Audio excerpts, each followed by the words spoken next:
How's it going, everybody? I'm Crawyakker. Thanks for checking out this video. In this video, we're going to address a huge question that a ton of people have, and that is, what kayak should you buy for fishing?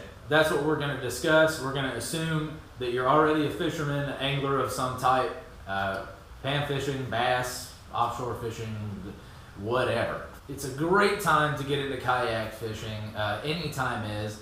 And the last 6-7 years, fishing from a kayak has kind of exploded. It's become a very popular thing. You want to get a kayak for fishing, you don't know what to get.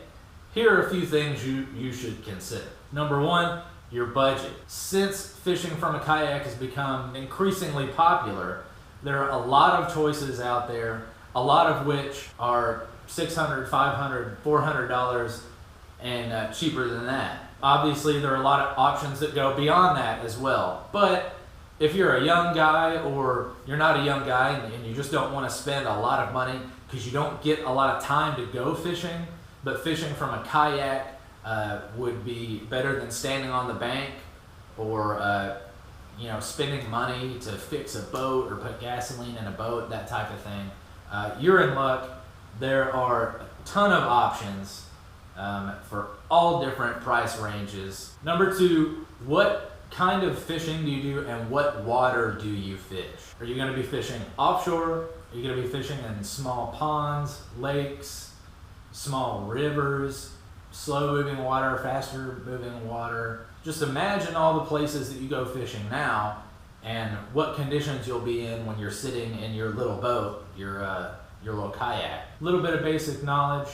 Tracking, when somebody's talking about tracking, that is when paddle the boat, or you pedal it with your feet, how straight the boat goes in a straight line. If the tracking is poor, each time you do a paddle stroke, the boat will go side to side and it won't really go in a good straight line. Good tracking is a good straight line. If you are going to be paddling longer distances, you're going to want a skinnier, longer boat. Okay? If you're not going to be paddling such long distances, but you want more stability, maybe the ability to stand in your boat like I can in my boat, the Jackson Cuda 12, you'll want the boat to be shorter in length but wider in width, so you get a bigger footprint on the water, you have more stability. And number three, which I think is the most important thing, a lot of people I see, they comment on photos or people have questions in forums. A lot of people want to jump in with their opinion and stuff, and that's great. We ask for that, when we post things, because maybe we don't know, we're a beginner. But the number one thing that you need to consider when you're looking to get a kayak for fishing is your size, the size of your body. How tall are you and how much do you weigh? For instance, this is a Jackson Cuda 12.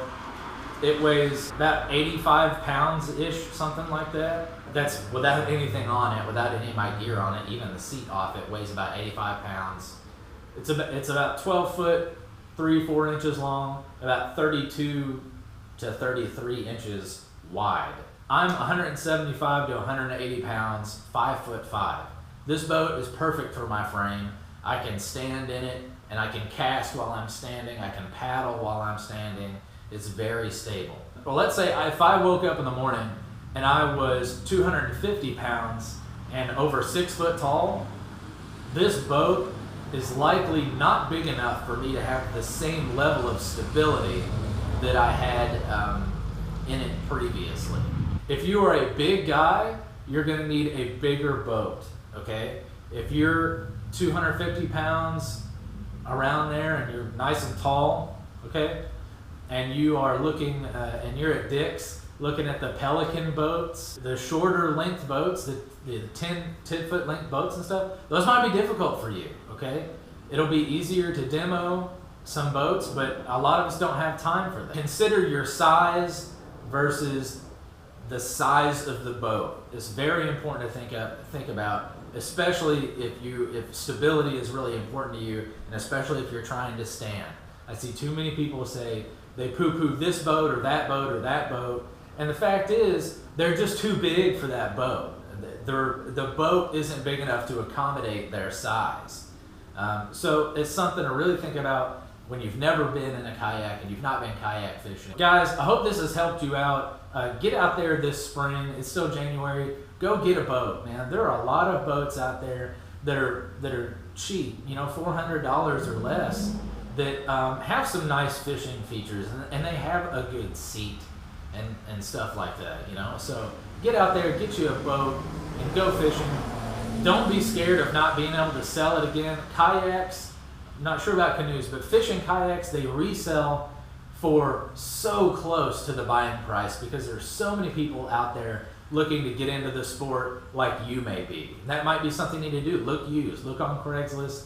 Look at the forums. People are trying to sell their kayaks and get better kayaks or whatever all the time. So just keep your eyes open on that kind of stuff. Thanks for watching, guys. There's going to be a lot more videos coming out for the beginner who's not really gotten into kayak fishing yet. And hopefully I'll be able to give you some tips that'll help you skip some of the learning process that maybe I had to do over the last couple of years.